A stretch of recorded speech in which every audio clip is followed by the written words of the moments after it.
तो सबको चैप्टर अच्छे से तैयार हो गया होगा बच्चों। सबने नोट्स बना लिए होंगे। रोज रिवीजन चल रही है हमारी टॉपिक की। क्लास अटेंड करने से पहले एक बार नोट्स को ज़रूर रिवाइज कीजिए। लास्ट क्लास से हमने टेस्ट सीरीज शुरू कर दी थी। आज भी टेस्ट सीरीज चलेगी। एक बार बहुत अच्छे से रिवाइज करते हैं। आज की टेस्ट सीरीज में क्वेश्चन बढ़ा दिए गए हैं।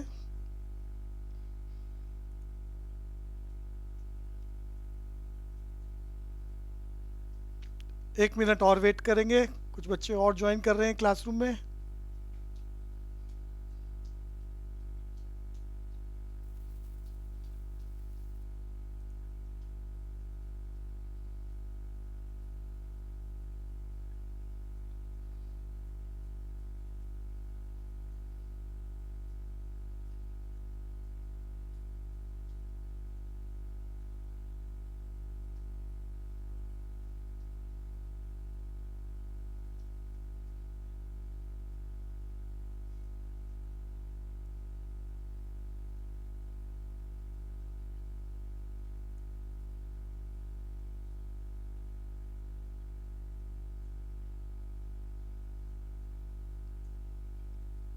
जब तक बाकी बच्चे आ रहे हैं, हम कुछ बच्चों से क्वेश्चनों का डिस्कशन करते हैं। दीपांशु अग्रवाल, सिर्फ आप, हाँ नमस्ते जी। सिर्फ आपका माइक मैंने ऑन करा है। आप कोशिश, बाकी सब मन में कोशिश करेंगे। आप बताएं हमारे देश में कितने 5 ईयर प्लान पूरे हुए हैं। बाकी सब मन में सोचें। बाकी सबकी साउंड हमने म्यूट कर रखी है। हाँ जी, कितने लाउडली? 18? नहीं नहीं, 14। अच्छा, कोई कोई बात नहीं, गलत है ये। आए ना, आप बोलो। नहीं नहीं,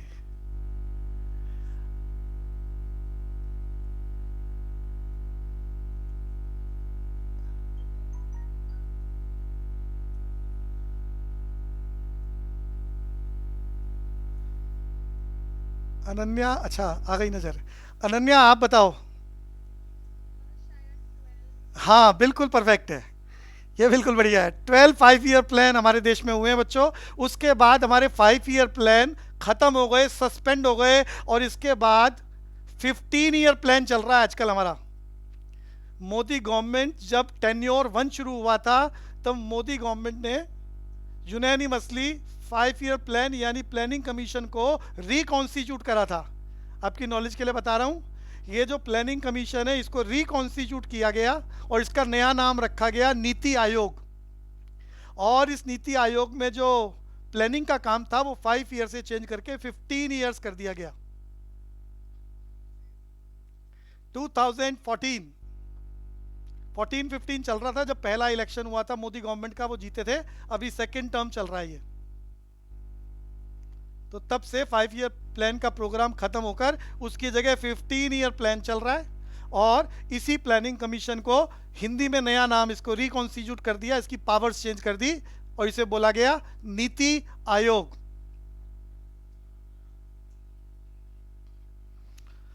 आई थिंक आ गए हैं अब सब। क्लास शुरू करते हैं बच्चों।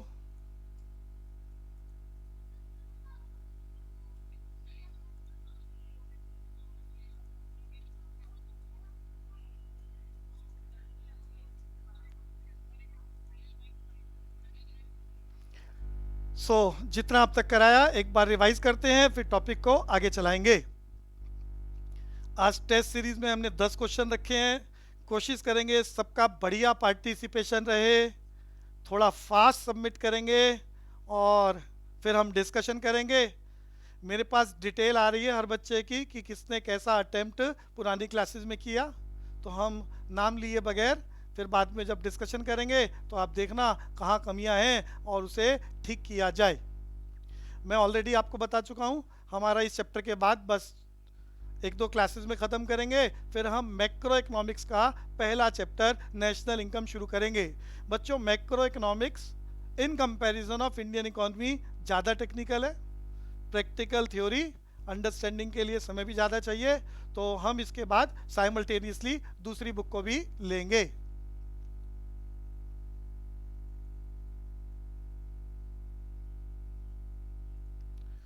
तो बच्चों जितना अब तक करा थोड़ा फास्ट रिवीजन और फिर क्वेश्चंस की सीरीज चलाएंगे। हमने अब तक क्या याद करा?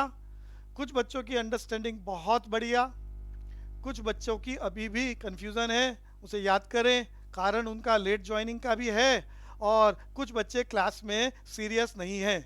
बच्चों ऑफिशियली जब आप हमारे पास ऑफलाइन क्लासेस में आते हैं तो थोड़ा सा हमारा फिजिकली डर रहता है, जिस वजह से आप क्लास अटेंड करते हैं। पिछली कुछ क्लासेस में मेरे पास अटेंडेंस शीट्स में देख रहा था सबकी, तो कुछ दो चार बच्चों की प्रॉब्लम ये है कि उन्हें लगता है भैया सामने तो है नहीं, तो वो कोई 30 मिनट में लॉग आउट कर जाता है, कोई 25 मिनट में, कोई 35 मिनट में, क्योंकि उसे लगता है कि शायद पढ़ाई खेल है। तो बच्चों 12th क्लास बोर्ड की क्लास थोड़ा सा आपको ऑनलाइन क्लासेस में अपनी ईमानदारी रखनी पड़ेगी और अच्छे से जिम्मेदार होकर पूरी क्लास अटेंड करें और उसे साथ साथ रिवाइज करें। जिसकी स्पीड कम है वो बाद में नोट्स बनाए, जिसकी स्पीड अच्छी है वो साथ साथ बनाए। और हर अगली क्लास से पहले हर टॉपिक को हम बार बार बोल रहे हैं ताकि बहुत अच्छे से आपको याद हो जाए। एमसीक्यू की सीरीज भी इसीलिए आपके लिए शुरू की गई है कि हाथ की हाथ चेकिंग हो कि किसको कितना आ रहा है। एक दो अनाउंसमेंट्स और करूंगा मैं। कुछ बच्चों का जो नाम है वो उनके पेरेंट्स का नाम या मोबाइल का नाम चल रहा है, दो चार ही बच्चे ऐसे हैं, तो वो जूम की सेटिंग में जाकर अपना नाम फीड कर दें तो उससे आपके अटेंडेंस आपके नाम से ही चलेगी। एक तो नाम का ज़रूर ध्यान रखें, ऑलमोस्ट सभी का है, 90% बच्चों के साथ बिल्कुल ठीक चल रहा है, बट ये दो चार बच्चों को या तो पता नहीं है तो वो ठीक कर लें। और दूसरा टाइमिंग्स, पूरी क्लास अच्छे से अटेंड करें, बीच में क्लास को रोकना ये ठीक नहीं है। तो तीसरी बात फीस की, फीस कुछ बच्चों की सबमिट हो गई है, जिन बच्चों की पेंडिंग है वो भी सबमिट कराएं। क्लास में एक बच्चा दो दो बार लॉगिन कर रहा है, सेम नाम उसका दो दो बार चल रहा है, तो कोशिश करें तो वो एक ही है तो वो एक ही बार टॉपिक अटेंड करें। सो टॉपिक को बच्चों अब आगे चलाएंगे, तो मेरे साथ साथ रिवाइज करते हैं। पहला एमसीक्यू हमने याद करा था, before the advent of British rule Indian economy was prosperous economy, agrarian economy and well known for its handicraft industry. पूरी दुनिया में हिंदुस्तान को अंग्रेजों के आने से पहले सोने की चिड़िया, prosperous economy, more than 86% people indulge in agricultural activities, agrarian economy. जब ये टॉपिक चलता है तो इससे रिलेटेड सभी शब्द आपके माइंड में चलने चाहिए, जैसे subsistence farming in which goods produce for self consumption, बताया था, आने वाले चैप्टर में दोबारा चलेगा।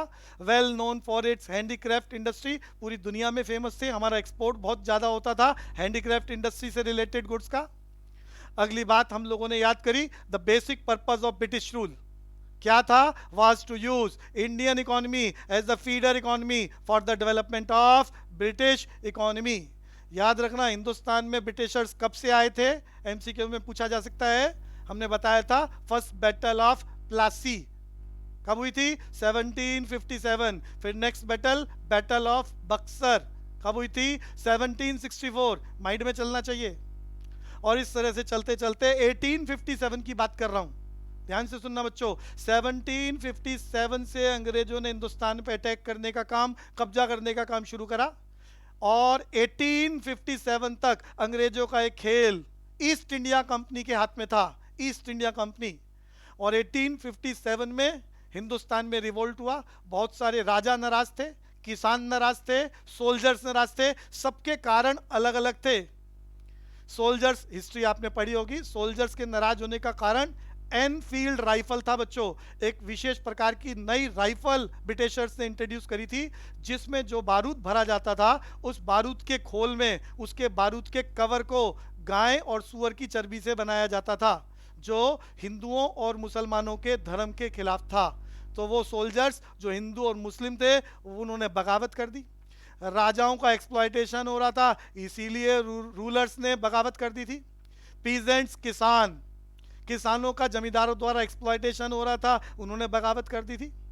और ये बगावत पूरे हिंदुस्तान में बहुत बड़े लेवल पर चली, इसे कहा गया फर्स्ट वॉर ऑफ इंडिपेंडेंस। 1857 बोला है बच्चों मैंने, तो 1857 में इस बगावत को हम लोग यानी भारतीय लोग क्या बोल रहे हैं? भारत की आज़ादी की पहली लड़ाई, फर्स्ट वॉर ऑफ इंडिपेंडेंस। और अंग्रेज इसी बात को क्या बोल रहे हैं, फर्स्ट म्यूटनी। म्यूटनी बोले तो विद्रोह।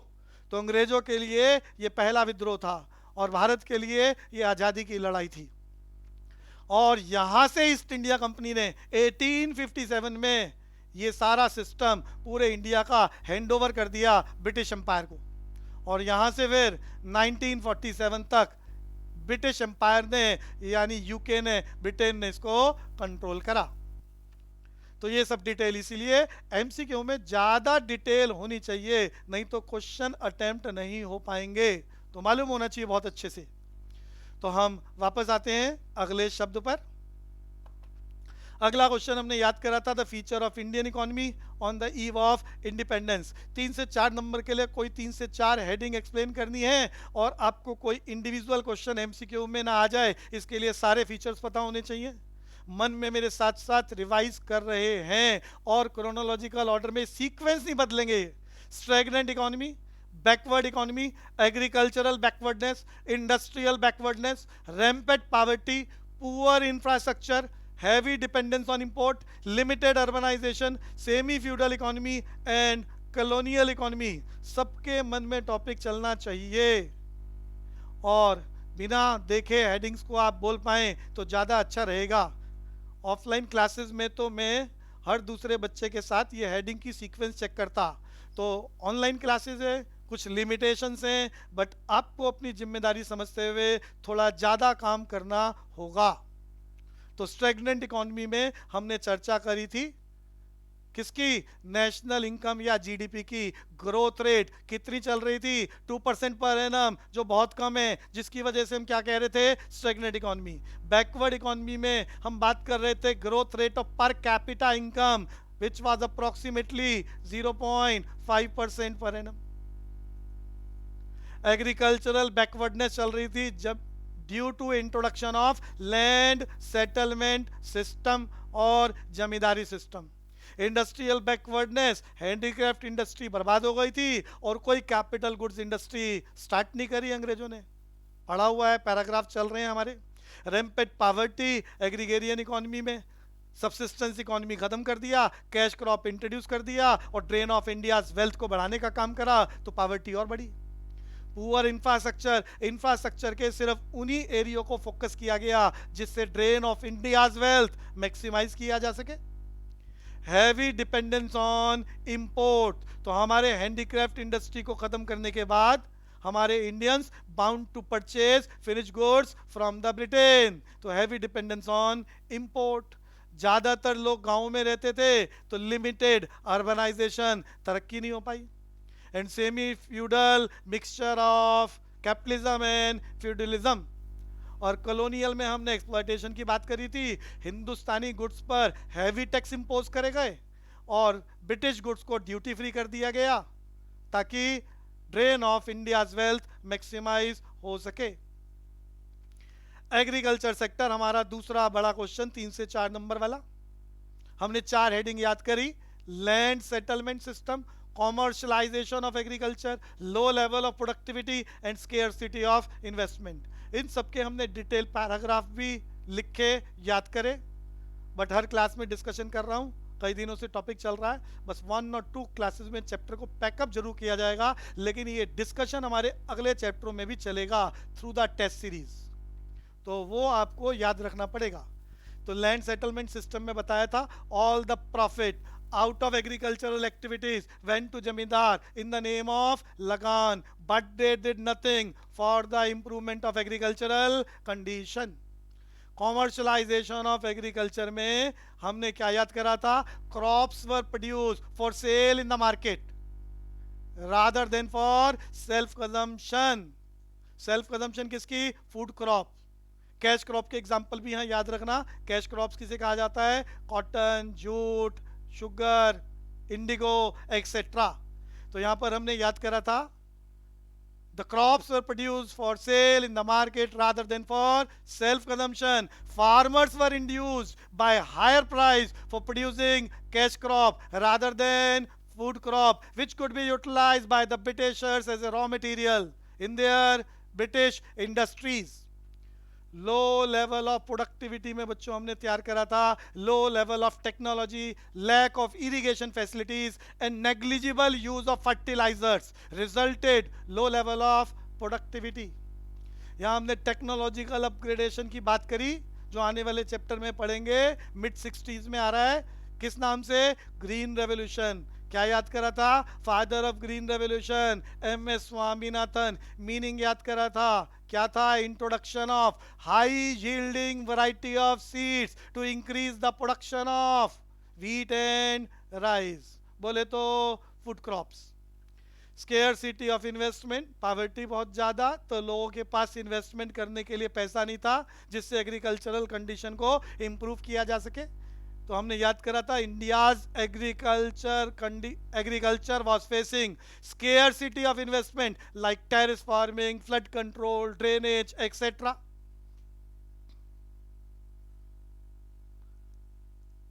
अगले क्वेश्चन में बच्चों हमने तैयारी करी, effect of British rule in industrial sector.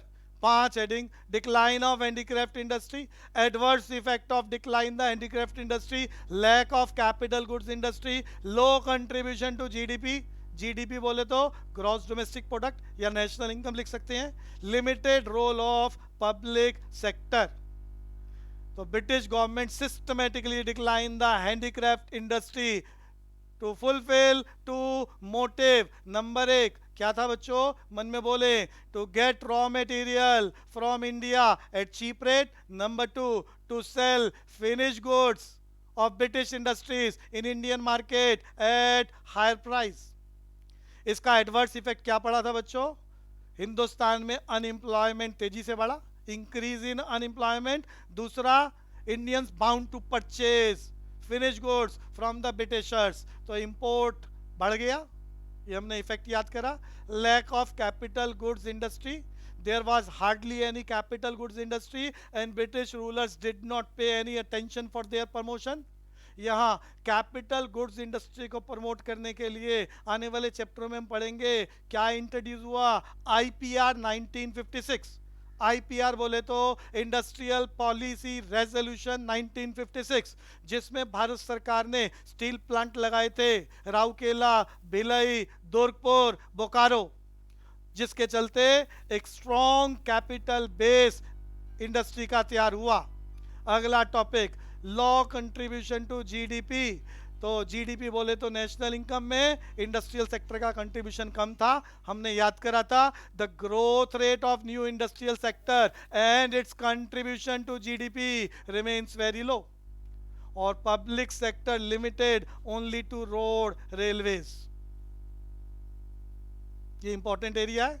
Effect of British rule, foreign trade policy हमने याद कराई आपको, 3 पैराग्राफ्स का डिस्कशन करा। Composition of trade, direction of trade and drain of India's wealth. Composition में लिखना होता है किन वस्तुओं का एक्सपोर्ट इंपोर्ट कर रहे हैं, डायरेक्शन ऑफ ट्रेड में किन कंट्रियों को बेचा जा रहा है, और ड्रेन ऑफ इंडियाज वेल्थ में इंडिया का ह्यूज एक्सपोर्ट सरप्लस का यूज ब्रिटिशर्स ने अपने सेल्फ इंटरेस्ट के लिए कैसे करा, उसके हमने 3 कारण याद करे हैं। तो कंपोजिशन ऑफ ट्रेड में याद करा था हमने, India become the exporter of primary goods like wool, cotton, silk, indigo, sugar, jute, and importer of finished goods like woolen, cotton, silk clothes. Direction of trade में हमने याद करा, more than 50% of India's foreign trade was restricted only to Britain and rest was allowed with 3 कंट्रियों के नाम लिखवाए थे, China, Sri Lanka, Iran. Drain of India's wealth, तो during the British rule, आजकल बच्चों बिल्कुल उल्टा है। आजकल हिंदुस्तान में आज़ादी के बाद से द वैल्यू ऑफ इंपोर्ट ज़्यादा होता है और वैल्यू ऑफ एक्सपोर्ट कम, और ऐसी कंडीशन में एक्सपोर्ट डेफिसिट होता है हिंदुस्तान में आजकल। और मैं नेशनल इनकम में जब टॉपिक कराऊंगा प्रैक्टिकल क्वेश्चन में, तो वहां इस बात को हम NFIA, net factor income from abroad के नाम से करेंगे, जो प्रैक्टिकल क्वेश्चन में माइनस का चलेगा।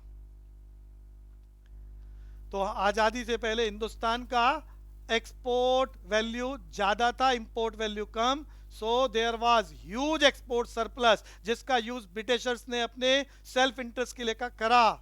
जिसके 3 बातें मैंने लिखी थी और हेडिंग क्या थी, ड्रेन ऑफ इंडियाज वेल्थ। वो 3 बातें क्या, export surplus was used as number 1 to make the payment for the expenses incurred by the offices set up by the British government in Britain. Number 2, to meet the expenses on war fought by British government. और number 3, to import invisible items. अब वो paper वाला क्या करेगा, ये 3 बातें as it is लिखकर चौथी ऑप्शन कुछ और लगा देगा और वो ऑड मैन आउट कराएगा कि कौन सी फॉरेन ट्रेड पॉलिसी नहीं थी। या इन 3 में से एक एज इट इज लिखेगा, बाकी 3 अलग से लिखेगा और कहेगा कौन सी फॉरेन ट्रेड पॉलिसी थी। तो आगे डेमोग्राफिक कंडीशन में एक एक नंबर के 2 क्वेश्चन। 1881 में पहली बार ऑफिशियली देश की पॉपुलेशन की काउंटिंग हुई, फर्स्ट ऑफिशियल सेंसस। दूसरा question 1921 described as a year of great divide. ये शब्द किस पर बेस्ड है, माल्थस थ्योरी ऑफ पॉपुलेशन पर, जिसके अकॉर्डिंग हिंदुस्तान की स्टेज 1 कन्वर्ट हो गई थी स्टेज 2 में। ये एक्सप्लेनेशन हो चुका है हमारा। और फिर हमने तैयार करा था डेमोग्राफिक प्रोफाइल या population condition during the British rule.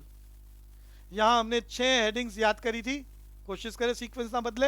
High birth rate and death rate, extremely low literacy rate, poor health facility, high infant mortality rate, low life expectancy and wide spread poverty. सबकी चर्चा कर चुके हैं। हर 1000 लोगों के पीछे कितने बच्चे पैदा होते हैं, बर्थ रेट, और कितने चले जाते हैं, डेथ रेट। और उस जमाने में मैंने आपको बताया बर्थ रेट कितनी मन में चलनी चाहिए बच्चों सबके, 48 पर 1000, और डेथ रेट कितनी, 40 पर 1000। और ये हाई क्यों है, क्योंकि आज के कंपैरिजन में, आज का मैंने बताया था बर्थ रेट 18 और उस जमाने में 48, तो बहुत ज़्यादा थी बर्थ रेट। आज के ज़माने में डेथ रेट कितनी, 7 पर 1000, और उस जमाने में कितनी थी, 40, तो बहुत ज़्यादा चल रही थी। एक्सट्रीमली लो लिटरेसी रेट, तो हिंदुस्तान में ऑन एन एवरेज कितने परसेंट लोगों को पढ़ना लिखना आता है, लिटरेसी रेट, ये आजकल कितनी, 75% के कंपैरिजन में ड्यूरिंग द ब्रिटिश रूल कितनी थी, आजकल की नहीं पूछेगा वो, तो कितनी थी, 16%। और फीमेल में तो ये डाटा बहुत कम था, कितना, 7%। तो ये 75% के कंपैरिजन में extremely low literacy rate, poor health facilities, क्योंकि वैक्सीनाइजेशन इंट्रोड्यूस नहीं हुई थी उस जमाने में। इन्फेंट मोर्टेलिटी रेट बताया था, हर 1000 लाइव बर्थ के पीछे कितने बच्चे मर जाते हैं, क्यों, कुपोषण की वजह से। कुपोषण बोले तो प्रोटीन एनर्जी माल न्यूट्रिशन डिसीजेस या वैक्सीनाइजेशन के ना होने से उनका लालन पालन, उनका भरण पोषण नहीं हो सकता था और वो चले जाते। आज भी इन्फेंट मोर्टेलिटी रेट चल रही है हिंदुस्तान में, मैंने डिटेल बताई थी आपकी बुक में। 2011 ईयर में कितनी लिखी है इन्फेंट मोर्टेलिटी रेट, 44, और ये आज कितनी हो गई है, 30 पर 1000 लाइव बर्थ। आज 2019-20 की बात कर रहा हूं मैं, और ये उस जमाने में कितनी थी, हमारी बुक के अकॉर्डिंग 2018 पर 1000 लाइव बर्थ, बहुत ज्यादा। लाइफ एक्सपेक्टेंसी बताया था, ऑन एन एवरेज हिंदुस्तान में लोग कितने साल तक जिंदा रहते हैं, लाइफ एक्सपेक्टेंसी, जो आजकल 68 years according to your book, वैसे ये और भी बढ़ चुकी है, 69.2 हो चुकी है। और ये कंपैरिजन में 68 इयर्स के, पुरानी बुक का एडिशन देखें तो 32 इयर्स और नए एडिशन में 44 इयर्स लिखी है, जो in comparison of 68 years, low life expectancy, wide spread poverty due to agrarian economy and land settlement system introduced by the Britishers. अब आपके पास 10 क्वेश्चंस की सीरीज भेजी जा रही है बच्चों, सबको पार्टिसिपेट करना है, अच्छे से करना है, और कोशिश करना स्पीड के साथ हो, कम आता हो ज़्यादा आता हो, अपनी तरफ से बेस्ट कोशिश करेंगे।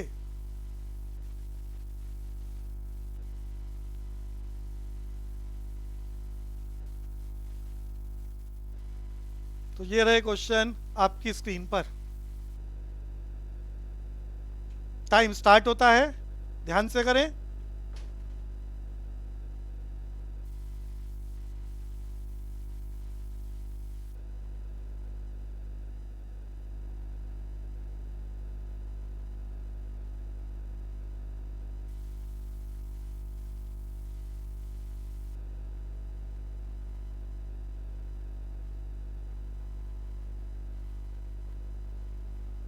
अंशिका, आयात बहुत लेट से ज्वाइन कर रहे हैं, कोशिश करा करें, टाइम से रहा करें क्लास में। टेस्ट चल रहा है, आपके पास भेजा जा चुका है। 10 क्वेश्चन एक के बाद एक आएंगे, बेस्ट ऑप्शन सेलेक्ट करें और उसे सबमिट करें। क्लास में एक बच्चे की अंडरस्टैंडिंग इतनी बढ़िया है, विद इन 45 सेकेंड सारे क्वेश्चन अटेम्प्ट हो चुके हैं। सारे क्वेश्चन अटेम्प्ट हो चुके हैं। बाकी सब जैसी आपकी स्पीड है, पढ़ें, कोशिश करें, सबमिट करें।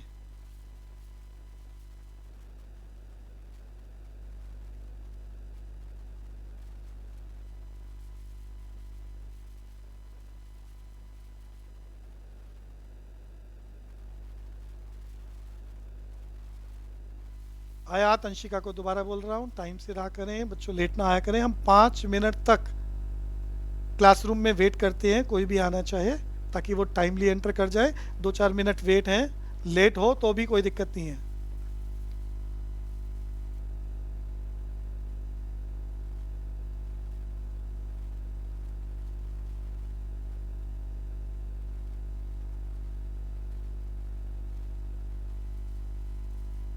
बहुत बढ़िया कोशिश चल रही है। 60% बच्चों का अटेम्प्ट हो चुका है, सबमिट हो चुका है। 70% बच्चों का अटेम्प्ट हो चुका है।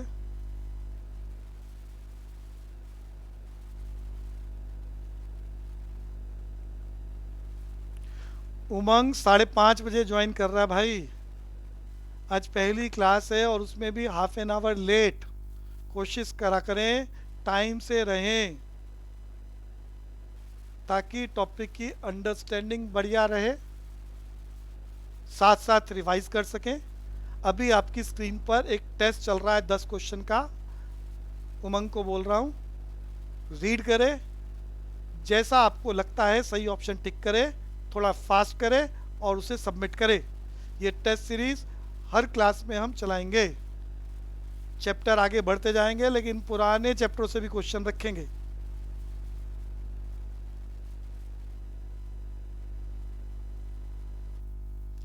उमंग के लिए आज पहली क्लास है, तो मैंने पुराना एपिसोड आपके पास भेज दिया था, उसको बहुत अच्छे से रिवाइज करें, नोट्स बनाएं, ताकि अगली क्लासेस की अंडरस्टैंडिंग बेहतर हो।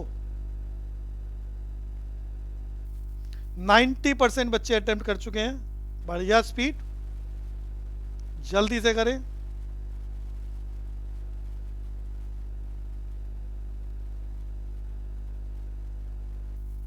तीन students pending, only 3।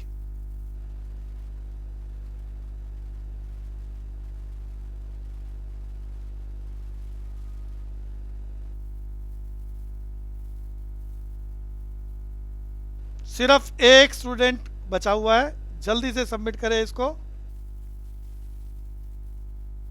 Good, excellent, सबने कर लिया है। अब हम डिस्कशन करेंगे इसका और टॉपिक को आगे चलाते हैं।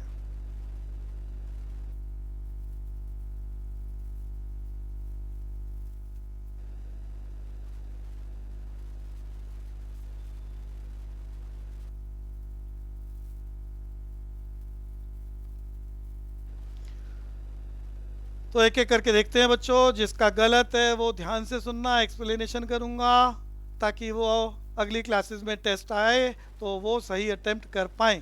और जिनका ठीक, बहुत बढ़िया। कुछ बच्चों की स्पीड मार्वलेस। पूरी क्लास में एक बच्चे ने 45 सेकंड में 10 क्वेश्चन रीड भी कर लिए और ऑप्शन भी सिलेक्ट कर ली। तो फिल इन द ब्लैंक्स के क्वेश्चन चल रहे हैं। यहाँ पर हमारा पहला question, the economic policy of the British government were concern more with the protection and promotion of British economic interest. Option दी हुई है, या तो ब्रिटिश या इंडिया। तो ब्रिटिश रूल में किसके इकोनॉमिक इंटरेस्ट का ध्यान रखा गया? ब्रिटिशर्स का। Land holdings at the time of independence were, बच्चों उस जमाने में आज भी चलता है। तो पिताजी के 2 बच्चे हो गए तो उनकी खेत, उनकी जमीन के 2 टुकड़े 2 बच्चों में बराबर बराबर बढ़ जाएंगे। फिर उन दोनों के घर में फिर 2-2 बच्चे हो गए तो फिर जमीन और छोटी हो जाएगी और छोटी हो जाएगी और छोटी हो जाएगी। इस तरह से जमीन का साइज लगातार छोटा होता जा रहा था, जिसकी वजह से समस्या क्या थी? एक जमीन में 10 बच्चे, 10 टुकड़े हो गए जमीन के।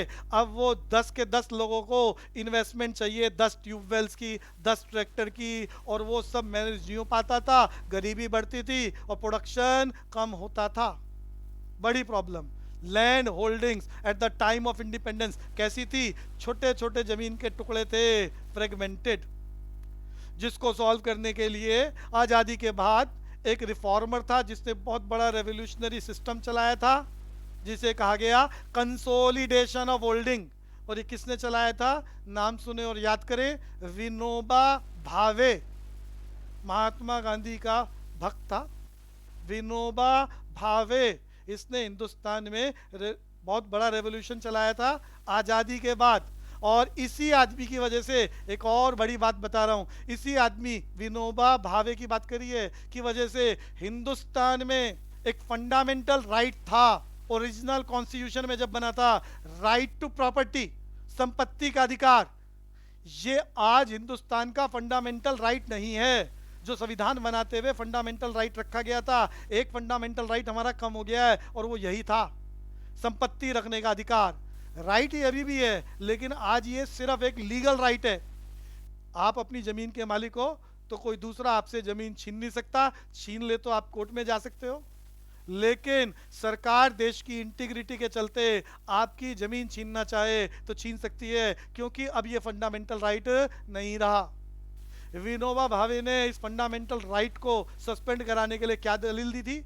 उस जमाने में 80% एरिया जमींदारों के कब्जे में था, तो जमींदारी सिस्टम अबॉलिश कर दिया गया। ये आज़ादी के बाद की बात कर रहे हैं।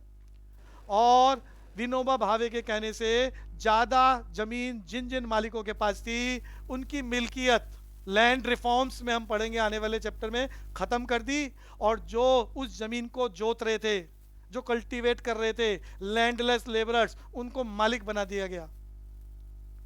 तो ये लैंड रिफॉर्म्स आने वाले चैप्टर में इंपॉर्टेंट टॉपिक। तो हम बात कर रहे हैं, वापस आ रहे हैं, land holdings at the time of independence कैसी थी? छोटे छोटे टुकड़ों में बटी हुई थी, स्मॉल या फ्रेगमेंटेड, जिसको हमने बाद में लैंड रिफॉर्म्स के द्वारा, कंसोलिडेशन ऑफ होल्डिंग के द्वारा ठीक करने का प्रयास करा। अगला क्वेश्चन बच्चों, हमारी स्क्रीन पर जो क्वेश्चन रहे थे सब चल रहे हैं। ब्रिटिश रूल इन इंडिया, मैंने आज इसका हिंट दिया था indirectly. British rule in India was, अब कुछ बच्चों को कंफ्यूजन हो जाती है कौन सा लिखें। तो बच्चों, ब्रिटिश एम्पायर ने हिंदुस्तान में कब्जा करा 1857 से 1947, लेकिन अंग्रेजों का हिंदुस्तान में कब्जा था 1757 से 1947। और मैं हर क्लास में आपको बोल रहा हूं 1757 बैटल ऑफ प्लासी, और यहीं से बंगाल में अंग्रेजों की शुरुआत हुई थी। और ये धीरे धीरे 100 सालों तक ईस्ट इंडिया कंपनी ने कंट्रोल करा। फिर ईस्ट इंडिया कंपनी को प्रॉब्लम्स आने लगी, तो उन्होंने सोचा कि हम व्यापार करें कि ये झगड़े सॉल्व करें। तो उन्होंने हिंदुस्तान की बागडोर क्राउन यानी कहा ब्रिटिश एम्पायर को संभालने के लिए दे दी।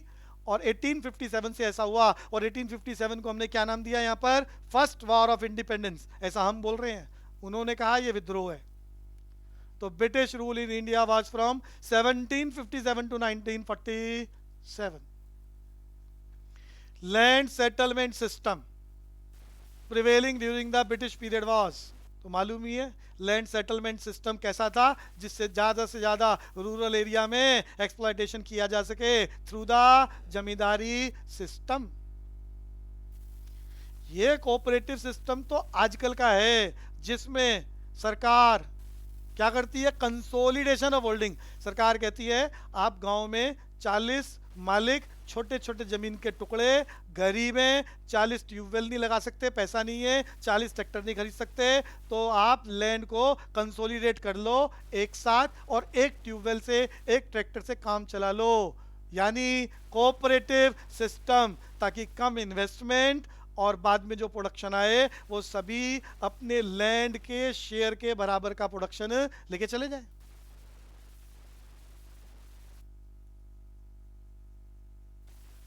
अगले क्वेश्चन में आया था बच्चों, shifting from food crop to cash crop during the British rule. तो फूड क्रॉप बोले तो पुराने जमाने में लोग खेती करते थे ओनली फॉर सेल्फ कंजम्पशन। इस बात को बोला जाता था बार्टर सिस्टम। क्या बोला जाता था बच्चों? Barter system. अब यहां मैं अलग से डिस्कशन कर रहा हूं। पुराना जमाना सी डॉट इकोनॉमी यानी बार्टर सिस्टम। तो क्या था ये बार्टर सिस्टम? दीपांशु अग्रवाल, सिर्फ आपकी साउंड म्यूट। दीपांशु अग्रवाल बोलेगा what do you mean by barter system?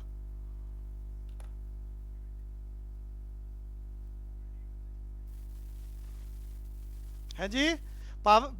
हाँ बिल्कुल बढ़िया। इसे सी डॉट इकोनॉमी कहते हैं बच्चों। सी डॉट मतलब कॉमोडिटी टू कॉमोडिटी। पुराने जमाने में वस्तु के बदले में वस्तु को बदला जाता था, कैश मनी का यूज बहुत कम किया जाता था। तो इसे क्या बोल रहे हैं? Barter system. और बार्टर सिस्टम को अंग्रेजों की वजह से बदल दिया गया, जिसे बोला गया cash based economy. Cash based economy. ये सब चीजें डायरेक्टली इनडायरेक्टली या तो मैक्रो इकोनॉमिक्स में आएंगी या इंडियन इकोनॉमी में चलेगी, जिसके मैं डिस्कशन कर रहा हूं। तो बार्टर सिस्टम क्या? Goods exchange for goods. It is a part of C dot economy, यानी कॉमोडिटी टू कॉमोडिटी इकोनॉमी कहा जाता था इसे। वक्त बदला, ये बदल गया। किसने बदला? ब्रिटिशर्स ने। कैश बेस्ड इकोनॉमी आ गया, यानी अब हम यहां डिस्कस कर रहे हैं द मीनिंग ऑफ मनी। तो मनी का मीनिंग अजय कुमार कोशिश करेगा। पैसा क्या होता है? हिंदी में मुद्रा भी बोलते हैं, पैसा भी बोलते हैं। चैप्टर है ये तुम्हारा मनी का अपने आप में। अजय कुमार कोशिश, आपको क्या लगता है?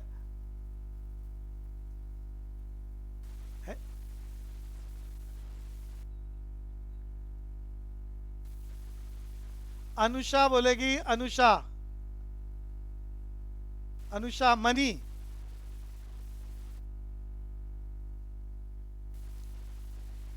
अरे पैसा, पैसा आपने बचपन से देखा है, उसे यूज करते हो। तो पैसा क्या होता है पूछ रहा हूं, क्या आसान सा टॉपिक। हर्ष जिंदल बोलेगा, हर्ष जिंदल।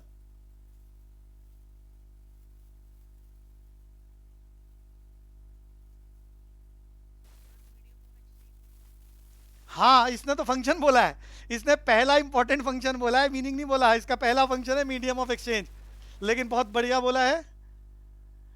अनिकेत गर्ग बोलेगा what do you mean by money? Commercial purpose. समस्या आ जाएगी ना, ये कॉमर्शियल क्या? कुछ भी खरीद सकते? नहीं नहीं, कुछ भी खरीद सकते। हाँ हाँ, गुड गुड। एक बार ध्यान से सुने, मैं बोलता हूं। Money is anything which is generally accepted by the society for the exchange of goods and services और रीपेमेंट ऑफ डेप्ट। कोशिश करें ध्यान से सुने, और फिर देखता हूं मैं कौन सुना पाएगा। मैं मनी का मीनिंग बोल रहा हूं, जिसको लेकर नंबर मिलेंगे। आप ऐसे कॉमर्शियल बोले तो नंबर नहीं आएंगे। चैप्टर है ये आने वाले टॉपिक्स में। तो मनी का मीनिंग क्या बोला है? मनी, अच्छा वक्त के साथ साथ ये पैसा बदला है। किसी जमाने में पैसा सोने के सिक्के, किसी जमाने में पैसा चांदी के सिक्के, और आजकल फिर वक्त बदला अंग्रेजों के जमाने में, फिर वो जिलेट के सिक्के आने लगे जिसे बोला गया पैसा, और आजकल कागज के टुकड़े बोले, अरे जिसपे गांधी जी होते हैं, तो कागज के टुकड़े, कभी आप अपने कागज को बोलो पैसा है, गांधी जी जिस पे छपे हैं वो आपका पैसा। और फिर वक्त डिजिटलाइजेशन का हो गया तो प्लास्टिक के कार्ड को लोग बोलते हैं पैसा। तो वक्त के साथ साथ पैसा बदला है, जिसे हम मनी बोल रहे हैं। मैं मीनिंग बोल रहा हूं दोबारा। Money is anything which is generally accepted by the society for the exchange of goods and services or repayment of debt। अब देखते हैं कौन कोशिश कर पाता है। अक्षिता राजोरा, कोशिश।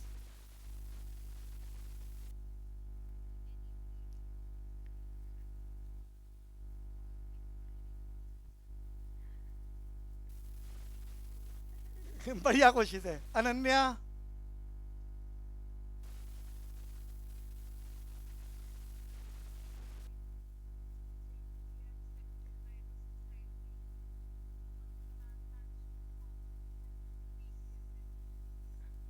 बहुत बढ़िया कोशिश, बहुत बढ़िया कोशिश।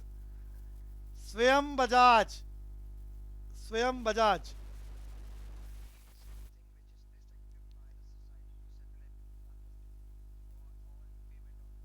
बहुत बढ़िया बच्चों। तो बहुत बढ़िया कोशिश चल रही है आपकी। एक बार और इस शब्द को बोलता हूं। अब जब चैप्टर चलेगा तो हम बार बार उसको पढ़ेंगे, तो बार बार सुनने से याद सबको हो ही जाएगा, बट फिर भी अंडरस्टैंडिंग बढ़िया करने की कोशिश। तो हमारा शब्द क्या था? The meaning of money. हमने क्या बोला? Money is anything which is generally accepted by the society for the exchange of goods and services और रीपेमेंट ऑफ डेप्थ। तो हम वापस आ रहे हैं अपने क्वेश्चनों पर।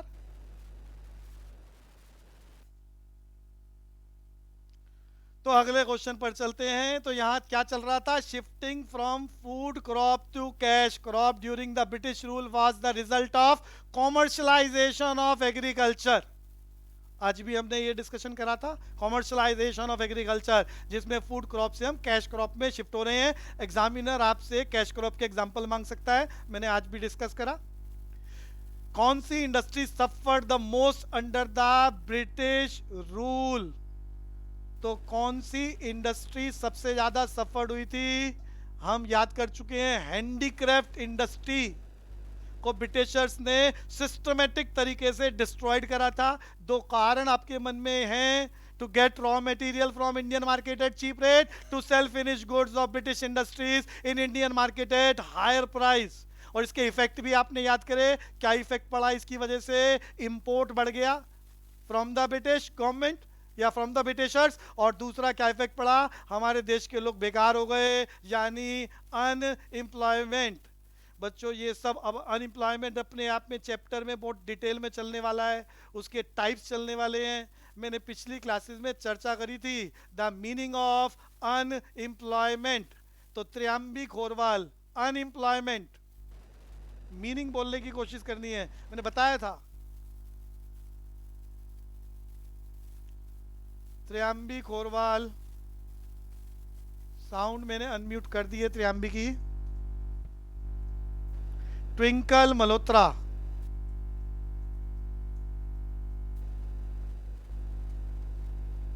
राधिका वर्मा, अनएम्प्लॉयमेंट।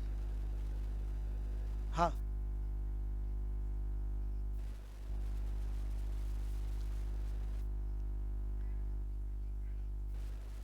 बहुत बढ़िया, एक्सीलेंट। तो हमने याद करा था, unemployment refers to state in which all the able person willing to do the work at the prevailing wage rate but do not get work. बाजार में जो मजदूरी, जो कीमत चल रही है काम करने की, उस कीमत पर हम काम करना चाह रहे हैं और हमें काम ना मिले, अनएम्प्लॉयमेंट। तो वापस चलते हैं आगे। तो जो आप सुने बहुत ध्यान से, कंसंट्रेशन बढ़ाएं, याद करने की कोशिश करें। जो चैप्टर से रिलेटेड बहुत कुछ एक्स्ट्रा डाटा चल रहा है वो आने वाले चैप्टरों में आइदर मैक्रो और इंडियन इकोनॉमी में यूज होगा। और हमारा अगला क्वेश्चन, अगले क्वेश्चन में industry was adversely affected due to partition. तो यहाँ पार्टीशन हुआ आज़ादी के वक्त, और पार्टीशन के वक्त कौन सी इंडस्ट्री सबसे ज़्यादा इन्फ्लुएंस हुई? आपको बताया था, जूट इंडस्ट्री। तो यहाँ पार्टीशन में क्या हुआ था? 1946, 1947, 14 अगस्त, पहले पाकिस्तान आज़ाद हुआ, नेक्स्ट डे इंडिया। और पाकिस्तान के दो टुकड़े थे, East Pakistan, West Pakistan. East Pakistan में रॉ मटेरियल ऑफ जूट था, और वेस्ट बंगाल में, ईस्ट पाकिस्तान बोले तो जो पुराना ईस्ट बंगाल था, ईस्ट बंगाल में रॉ मटेरियल ऑफ जूट की प्रोडक्शन होती थी और वेस्ट बंगाल में जूट की इंडस्ट्री थी जहां उस मटेरियल को यूज किया जाता था।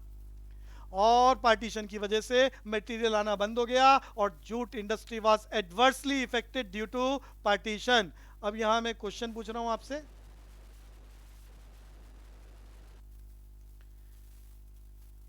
ये पार्टीशन जो हुआ था उसकी बुनियाद, उसका बेस 1905 में लिखा जा चुका था। 1905 में डिवीजन ऑफ बंगाल हुआ था। बंगाल में डिवाइड एंड रूल को फॉलो करते हुए अंग्रेजों ने बंगाल का डिवीजन करा, ईस्ट बंगाल वेस्ट बंगाल के नाम से। ईयर भी मैंने बताया 1905, 1905 बंग भंग, division of Bengal in the name of East Bengal and West Bengal, जो बाद में ईस्ट बंगाल पाकिस्तान के नाम से अलग हो गया था। तो आपको बताना है ये किसने करा था। Governor general and viceroy of India का नाम रिद्धिमा मित्तल। रिद्धिमा मित्तल। ये आजादी के वक्त जो देश के दो टुकड़े हुए उसका कारण ब्रिटिश हुकूमत था, जिन्होंने 1905 में ये खेल खेलना शुरू कर दिया था कि जब तक हम धर्म के नाम से इन लोगों को बांटेंगे हम इतना ज्यादा कब्जा करके रखेंगे देश पे। 1905 में और डिवीजन कर दिया बंगाल का in the name of East Bengal and West Bengal, और जो फाइनली देश के बंटवारे के रूप में 1947 में सामने आया। ये डिवाइड एंड रूल की पॉलिसी 1905 में राघव गर्ग, बता सकता है कोई? प्रशांत अग्रवाल। प्रशांत अग्रवाल, अच्छा। लॉर्ड कर्जन, क्या नाम था बच्चों? लॉर्ड कर्जन था। 1905 में गवर्नर जनरल एंड वायसराय बन के हिंदुस्तान में आया था और आते ही देश में ज्यादा लंबे समय तक रिवोल्ट होने शुरू हो चुके थे। इंडियाज अवेकनिंग आ चुकी थी। 1885 में इंडियन नेशनल कांग्रेस का गठन हो चुका था। तो उन सबको दबाने के लिए और लंबे समय तक ब्रिटिशर्स का कब्जा कायम रखने के लिए डिवाइड एंड रूल की पॉलिसी अपनाई और सबसे पहला इफेक्ट बंग भंग, डिवीजन ऑफ बंगाल, और जिसका नुकसान क्या? देश के दो टुकड़े आजादी के वक्त, और दूसरा सामने यहां नजर आ रहा है जूट इंडस्ट्री एडवर्सली इफेक्टेड। तो हम टॉपिक को आगे चलाते हैं। British introduce the railway in the, अब ये आप याद कर चुके हो, ब्रिटिशर्स ने हिंदुस्तान में इंफ्रास्ट्रक्चरल डेवलपमेंट में सबसे बढ़िया काम जिस फील्ड पर करा वो रेलवे 1950 में इंट्रोड्यूस करी थी। रेलवे 1950 में इंट्रोड्यूस करी थी। यहां पर भी क्वेश्चन पूछूंगा, तो क्वेश्चन पुनीत कुंद्रा से, पुनीत कुंद्रा ध्यान से सुनेंगे। रेलवे हिंदुस्तान में ब्रिटिशर्स ने, बच्चों बात नहीं करेगा कोई भी, 1850 में इंट्रोड्यूस हो रही है। ध्यान, बच्चों आपस में कम्युनिकेशन ना करें ताकि अंडरस्टैंडिंग बने। 1850 में ब्रिटिशर्स ने रेलवे इंट्रोड्यूस करी। यहां पर सबसे पहला रेल ट्रैक 22 किलोमीटर का बनाया गया बिटवीन द मुंबई एंड थाने इन महाराष्ट्र। ध्यान से सुनना, क्वेश्चन पूछूंगा। सबसे पहला रेल ट्रैक 22 किलोमीटर का, 22 किलोमीटर का था between the Mumbai and Thane. Thane is a place in near by Mumbai. तो वो 22 किलोमीटर के ट्रैक में सबसे पहला पुल, रेलवे ब्रिज किस साल में बना? पहला रेलवे ब्रिज किस साल में बना? रिद्धिमा मित्तल। अब आपकी बुक में है सब, अगर किसी ने ध्यान से पढ़ा है तो। सुशांत गुप्ता,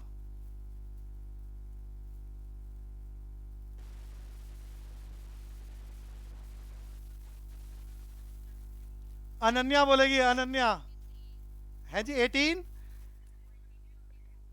यस बहुत नहीं 53 नहीं है, 1854 बिल्कुल बढ़िया। 1854 बढ़िया बात। 1854 में बना था ये पहला railway bridge by the British government, 1854। But railway introduce कब हुई है? 1850। अब वो क्वेश्चन, अब जिसकी नॉलेज ना हो और आप याद कर रहे हो बार बार क्वेश्चनों में, रोज क्लास में रेलवे इंट्रोडक्शन 1850 1850 और पेपर वाला लिख दे फर्स्ट रेलवे ब्रिज और ऑप्शन में 1850 लगा दे और साथ में 1854, सारे बच्चे गलत कराएंगे। तो कंसंट्रेशन के साथ एक एक शब्द पर काम करें। तो first railway bridge 1854 between the Pune, कहां से कहां तक, ठाणे एंड मुंबई, 22 किलोमीटर का ट्रैक था ये। तो हम चलते हैं अगले क्वेश्चन पर। इंडिया फर्स्ट ऑफिशियल सेंसस, थोड़ी देर पहले डिस्कशन हो चुका है, सबका आंसर ठीक है 1881। अगला, dash was the most important infrastructure development during the British rule. अभी भी डिस्कस करा, सबसे इंपॉर्टेंट इंफ्रास्ट्रक्चर डेवलपमेंट किसकी थी? रेलवे। रेलवे सबसे बड़ा इंफ्रास्ट्रक्चर डेवलपमेंट। और चलते हैं आगे। बच्चों, ऑक्यूपेशनल सेक्टर लास्ट क्लास में करा था, मीनिंग याद करना है एक नंबर के लिए। डिस्ट्रीब्यूशन ऑफ पॉपुलेशन और working population among the various sectors like primary sector, secondary sector and tertiary sector. फिर याद करना है primary sector belongs to agriculture and its allied activities. Secondary sector बोले तो मैन मेड मटेरियल और industrial sector, and tertiary sector बोले तो service sector. Meaning पूछ सकता है वो। और उसके बाद आपको ये परसेंटेज याद कराई गई थी ड्यूरिंग द ब्रिटिश रूल 73%। ये पॉइंट में याद करने की जरूरत नहीं है, आप उसे राउंड ऑफ करके याद कर सकते हैं। 73% वर्किंग पॉपुलेशन हिंदुस्तान में agriculture and its allied activities में इंडल सी। 10% वर्किंग पॉपुलेशन हिंदुस्तान में इंडस्ट्रियल सेक्टर में, एंड 17% हमारी सर्विस सेक्टर में, जिसकी डिटेल एक बार देख लेते हैं। On the eve of independence about 72.7%, जो आपकी बुक में डाटा है, जिसे आप 73% याद कर सकते हैं, of the working population was engaged in agriculture. Secondary sector या इंडस्ट्रियल सेक्टर में आपने याद करा, on the eve of independence barely 10% of the working population in India was engaged in manufacturing और इंडस्ट्रियल और सेकेंडरी सेक्टर। और तीसरा आपने याद करा है सर्विस सेक्टर, जिसमें 17% वर्किंग पॉपुलेशन की बात करी। तो अगली क्लास में हम इस टॉपिक का आखिरी हिस्सा इंफ्रास्ट्रक्चर लेंगे। टेस्ट सीरीज भी चलेगी, अच्छे से रिवाइज करें, कोशिश करें सबका बढ़िया से अटेम्प्ट हो। और फिर इस चैप्टर के बाद हम नेशनल इनकम को चलाएंगे। अटेंडेंस सभी की रहे, सभी अच्छे से पार्टिसिपेट करें, पूरी क्लास अटेंड करें। एक एक बच्चे का इंडिविजुअली डाटा मेंटेन किया जा रहा है। और थोड़ा सा ऑनलाइन क्लासेस हैं, आप अपने घर पर हैं तो जिम्मेदारी ईमानदारी रखें, खूब अच्छे से अपने लिए काम करें ताकि बढ़िया रिजल्ट आए। अभी टाइम की लिमिटेशन, अगली क्लास का शेड्यूल हो चुका है, तो आज के लिए इतना रखते हैं। एक बार साउंड अनम्यूट करा है मैंने, किसी को कुछ पूछना हो? फीस का मैंने, हाँ बोलो बोलो।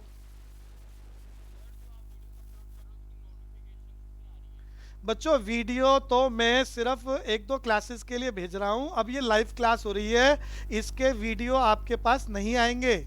आपको इन क्लासेस को ही बहुत ध्यान से सुनना है। और प्रियांशु वशिष्ठ बोल रहा है, तो मैं आपके लिए आज का वीडियो स्पेसिफिकली आपके पास भेज दूंगा। तो आपके पास सिर्फ मैं भेज दूंगा, बट कोशिश करें कि ये सबकी अटेंडेंस रहे। और जो ये टेस्ट सीरीज चल रही है, ये सिर्फ लाइव क्लास में ही चल सकती है, ये रिकॉर्डेड क्लास में नहीं आ सकती। तो थोड़ा सा अटेंटिव होकर अच्छे से सुने, और जिसकी फीस पेंडिंग है वो फीस सबमिट कराए, और जैसे बताया गया है वो भेजे हमें। हाँ जी बोलो जी।